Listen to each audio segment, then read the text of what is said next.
Assalamualaikum warahmatullahi wabarakatuh.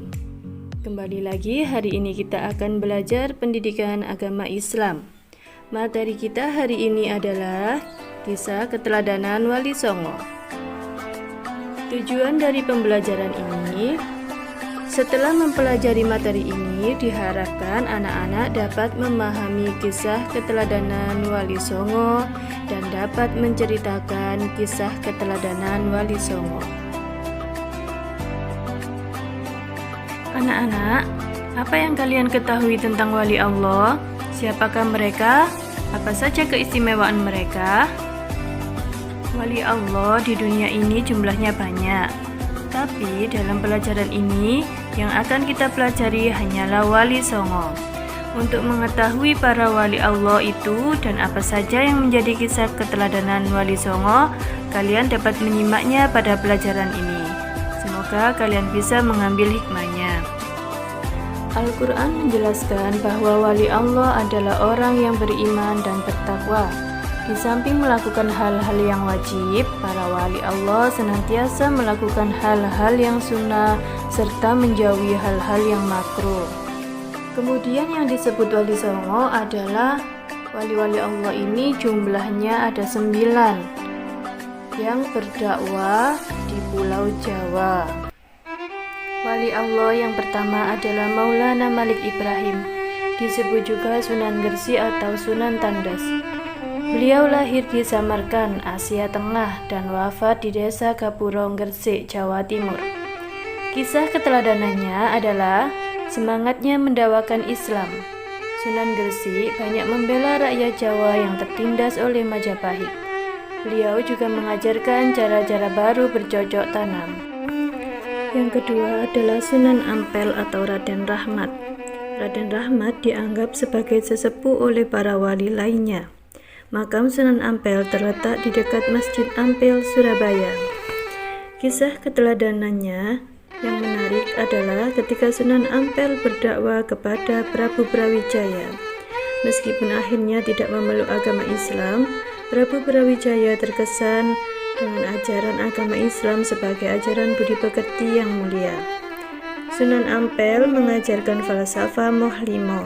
Yang dimaksud Mohlimo adalah tidak melakukan 5 perbuatan tercela, yaitu main atau berjudi, ngombe atau mabuk-mabukan, maling atau mencuri, madat, menghisap candu atau ganja, dan madon atau berzina.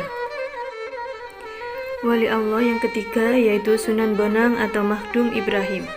Sunan Bonang adalah putra Sunan Ampel dan sekaligus muridnya. Beliau wafat pada tahun 1525. Kisah keteladanannya adalah caranya berdakwah yang bijak. Sunan Bonang sering menggunakan kesenian rakyat untuk menarik simpati mereka. Beliau memasukkan alat musik bonang pada seperangkat alat musik gamelan. Oleh karena itu, beliau dikenal dengan sebutan Sunan Bonang. Sunan Bonang juga menggubah suluk wijil dan tembang tombo ati. Wali Allah yang keempat adalah Sunan Derajat. Sunan Derajat juga putra Sunan Ampel. Beliau diperkirakan wafat pada tahun 1522. Pesantren Sunan Derajat dijalankan di Desa Derajat, Kecamatan Paciran, Lamongan, Jawa Timur. Kisah keteladanannya adalah cara dakwanya yang menekankan keteladanan dalam hal perilaku terpuji, kedermawanan, kerja keras, dan peningkatan kemakmuran masyarakat sebagai pengamalan agama Islam. Sunan Derajat juga berdakwah melalui kesenian. Tembang Majapahit Pangkur disebut sebagai ciptaannya. Wali Allah yang kelima adalah Sunan Kudus. Sunan Kudus adalah putra Sunan Ngudung atau Raden Usman Haji. Beliau memiliki peran yang besar dalam pemerintahan Kesultanan Demak. Beliau menduduki posisi sebagai Panglima Perang, Penasehat Sultan Demak, dan Hakim Peradilan Negara.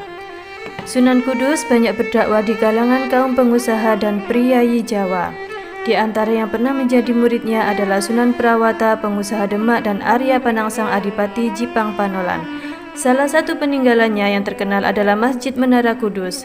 Sunan Kudus wafat pada tahun 1550. Wali Allah yang keenam adalah Sunan Giri. Sunan Giri adalah putra Maulana Ishaq. Beliau termasuk murid Sunan Ampel dan seperguruan dengan Sunan Bonang. Salah satu keturunannya adalah Sunan Giri Prapen yang menyebarkan agama Islam ke wilayah Lombok dan Bima.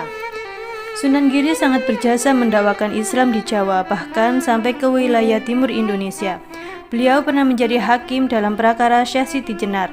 Beliau pun juga berdakwah melalui kesenian. Tembang Islami untuk dolanan anak-anak diciptakannya seperti jamuran, jitungan, dan dalikan. Wali Allah yang ketujuh yaitu Sunan Kalijaga atau Raden Said. Sunan Kalijaga adalah putra Adipati Tuban yang bernama Tumenggung Wilatikta. Beliau adalah murid Sunan Bonang. Sunan Kalijaga juga menggunakan kesenian dan kebudayaan sebagai sarana untuk berdakwah, seperti wayang kulit dan tembang suluk. Tembang suluk ilir-ilir dan gundul-gundul bajul juga dianggap sebagai hasil karyanya.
Wali Allah yang ke-8 adalah Sunan Muria atau Raden Umar Said. Beliau adalah putra Sunan Kalijaga. Tempat tinggalnya di Gunung Muria, letaknya di sebelah utara kota Kudus, Jawa Tengah. Cara berdakwahnya menggunakan gamelan dan wayang seperti yang dilakukan ayahnya. Sunan Muria menciptakan tembang sinom dan kinanti. Sasaran dakwahnya adalah para pedagang, nelayan, pelaut, dan rakyat jelata. Wali Allah yang ke-9 adalah Sunan Gunung Jati atau Syarif Hidayatullah. Beliau adalah putra Syarif Abdullah Umdatuddin. Beliau berjasa mengembangkan Cirebon sebagai pusat dakwah dan pemerintahannya yang kemudian menjadi Kesultanan Cirebon. Sunan Gunung Jati memberikan keteladanan yang baik dalam bekerja. Beliau sering ikut bermusyawarah dengan para wali lainnya di Masjid Demak. Pada pembangunan Masjid Agung Sang Cipta Rasa 1480, Sunan Gunung Jati melibatkan banyak pihak termasuk para wali lainnya dan sejumlah tenaga ahli yang dikirim oleh Raden Patah. Demikian penjelasan tentang kisah Wali Songo. Semoga ilmu yang kita dapatkan hari ini bermanfaat. Wassalamualaikum warahmatullahi wabarakatuh.